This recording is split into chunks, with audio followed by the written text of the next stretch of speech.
Nung una, nasusundan nila ako. Pagkatapos, bumaba yung babae. Kunwari, sira yung motor niya.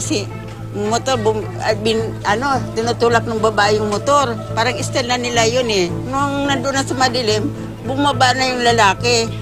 Yun, sabi niya, akin na yung pera mo. Kung di mo mabigay sa akin yan, babarilin na kita.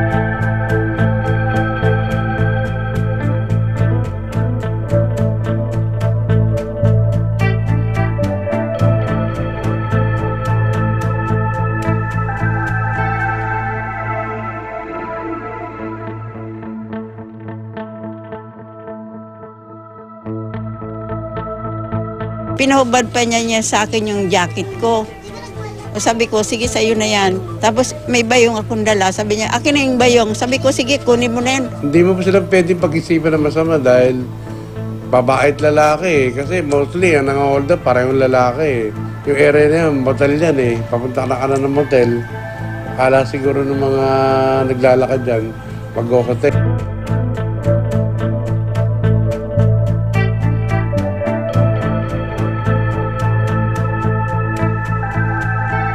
Sa mga taong baka nakakita ng mga hold up na yun, kahit yung plate number ng motor, pagbigay alam lang po sa Barangay 13.